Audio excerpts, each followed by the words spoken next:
Gospel നിസിയുടെ പുതിയ വീഡിയോയിലേക്ക് അവർക്കും സ്വാഗതം. 2025 മെയ് മാസം 2-ാം തീയതി വെള്ളിയാഴ്ച വിഴിഞ്ഞം അന്താരാഷ്ട്ര തുറമുഖം ബഹുമാന്യനായ ഇന്ത്യൻ പ്രധാനമന്ത്രി നരേന്ദ്രമോദി രാഷ്ട്രത്തിന് സമർപ്പിച്ചു. അത് ഇന്ത്യക്കാരായിരിക്കും നമുക്ക് ഓരോരുത്തർക്കും അഭിമാനത്തിന് കാരണമാണ്. മാത്രമല്ല, മലയാളികൾക്ക് അതിനേക്കാൾ കൂടുതൽ സന്തോഷവും ആനന്ദവും നൽകുന്ന ഒരു കാര്യവുമാണ്.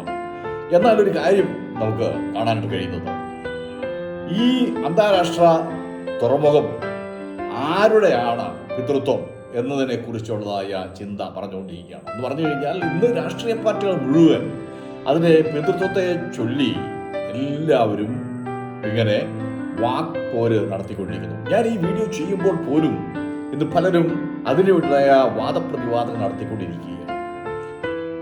അതായത്, ഒരു വലിയ കമ്പനിയുടെ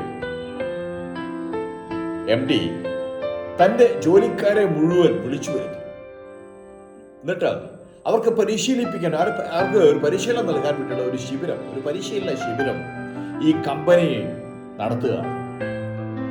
കമ്പനിയിലുള്ള എല്ലാ ജോലിക്കാരും സന്നിഹിതരായിട്ടുണ്ട്. എല്ലാവരും വന്നു കഴിഞ്ഞപ്പോൾ ഈ MD ഇവരുടെ കയ്യിൽ, ഓരോരുത്തരുടെ കയ്യിൽ ഓരോ കല്ലുകൾ കൊടുത്തു. എന്നിട്ട് അദ്ദേഹം പറഞ്ഞു, ഈ കല്ലുകൾ കൊണ്ട്, നിങ്ങളുടെ കയ്യിൽ കിട്ടിയിരിക്കുന്ന ആ ഓരോ കല്ലുകൊണ്ട് നിങ്ങൾ ഓരോ വീട് പണിയണം. ഇത് കേട്ടതായ ജോലിക്കാർ പരസ്പരം മുഖത്തോട് മുഖം നോക്കി. അവർക്കൊന്നും മനസ്സിലാകുന്നില്ല. അതിനുശേഷം അതിൽ ഒരാൾ എഴുന്നേറ്റ് നിന്നിട്ട് പറഞ്ഞു, സർ, ഈ ഒരു കല്ലുകൊണ്ട് എങ്ങനെ ഒരു വീട് പണിയാൻ കഴിയും? ഉടനെ MD ഇങ്ങനെ പറഞ്ഞു, അത് എനിക്കും നിങ്ങൾക്കും അറിയാം. ഒരു കല്ലുകൊണ്ട് ഒരിക്കലും ഒരു വീട് പണി നടക്കുകയില്ല. എന്നാൽ നമ്മുടെ ഈ കമ്പനിയിൽ ഇത്രയധികം തൊഴിലാളികളുണ്ട്, ഇത്രയധികം ജോലിക്കാരുണ്ട്.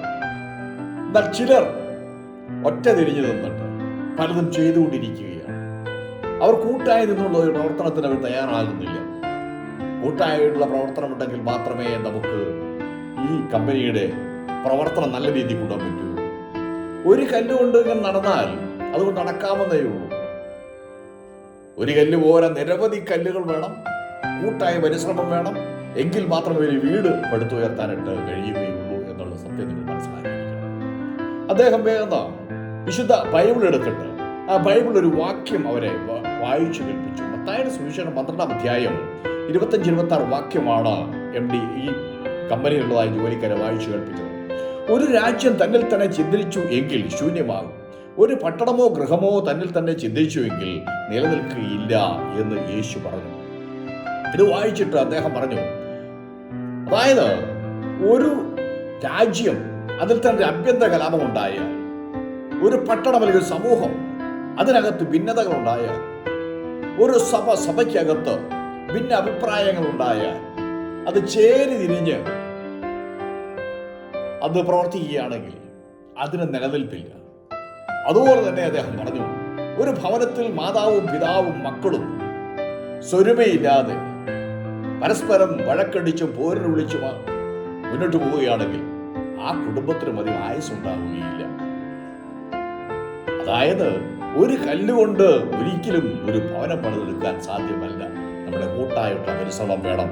ഇല്ല എങ്കിൽ നമ്മൾ ഈ പടുത്തുയർത്തിയത് എല്ലാം തന്നെ നിഷ്ഫലമായി പോകും എന്നുള്ള കാര്യം അദ്ദേഹം ഈ ജനത്തെ, അല്ലെങ്കിൽ തൻ്റെ ജോലിക്കാരെ, ഈ കമ്പനിയിലെ ജോലിക്കാരെ അദ്ദേഹം ഉത്ബോധിപ്പിക്കേണ്ടതും. യേശുക്രിസ്തു പറഞ്ഞത്, ഒരു രാജ്യം തന്നിൽ തന്നെ ഭിന്നിച്ചാൽ അതിന് നിലനിൽപ്പില്ല.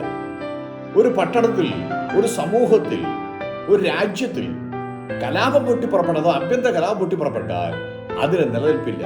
കുടുംബത്തിൽ ഭർത്താവും ഭാര്യയും മക്കളും തമ്മിൽ സ്വരച്ചേർച്ചയില്ല എങ്കിൽ ആ കുടുംബത്തിന് നിലനിൽക്കാനായിട്ട് കഴിയുകയില്ല. ഈ വാക്യങ്ങൾ നമ്മളെ ഉത്ബോധിപ്പിക്കുക എന്താണെന്ന് അറിയാമോ? ഐക്യതയുടെ പ്രാധാന്യത്തെക്കുറിച്ചാണ് ഈ ബൈബിൾ വാക്യം നമ്മളെ ഉത്ബോധിപ്പിക്കുന്നത്. എന്ന് പറഞ്ഞാൽ, നമ്മൾ എവിടെയായിരുന്നാലും ഐക്യതയോടും സ്നേഹത്തോടും കൂടി, ഒത്തൊരുമിച്ചുള്ള പ്രവർത്തനത്തോടും കൂടി, കൂട്ടായ പരിശ്രമത്തിൽ മാത്രമേ എന്തെങ്കിലും നമുക്ക് ചെയ്തെടുക്കുവാൻ സാധിക്കുകയുള്ളൂ എന്നുള്ള കാര്യം നാം മറന്നുപോകാതെ ഇരിക്കുക. ഇപ്പം രാജ്യമായാലും, കമ്പനിയായാലും, സമൂഹമായാലും, കുടുംബമായാലും, പട്ടണമായാലും നിലനിൽക്കണമെന്നുണ്ടെങ്കിൽ സ്നേഹം വേണം, സഹകരണം വേണം, കൂട്ടായ പരിശ്രമം വേണം. എങ്കിൽ മാത്രമേ അത് നിലനിർത്തി കൊണ്ടുപോകാൻ സാധിക്കുകയുള്ളൂ. അതായത്, നിരവധി കല്ലുകൾ ചേർത്ത് പരിശ്രമവും കൂടി ഉണ്ടെങ്കിൽ മാത്രമേ നമുക്കൊരു ഭവനം പണിതെടുക്കാൻ കഴിയൂ എന്നുള്ള കാര്യം മറന്നു പോകരുത്. അപ്പോൾ കമ്പനിയിലെ ജോലിക്കാർ ഓരോരുത്തരും ഒറ്റ തിരിഞ്ഞിട്ട് മുന്നോട്ട് പോയാൽ ഈ കമ്പനി നിലനിൽക്കുകയില്ല എന്നാണ് അദ്ദേഹം പറഞ്ഞ് ബോധിപ്പിച്ചത്. അതായത് നമുക്കും ഒരു നല്ല നാളെയുണ്ട്. ഒരു നല്ല നാളേക്ക് വേണ്ടി നമുക്ക് പ്രവർത്തിക്കാം, അതിനുവേണ്ടി നമുക്ക് പരിശ്രമിക്കാം.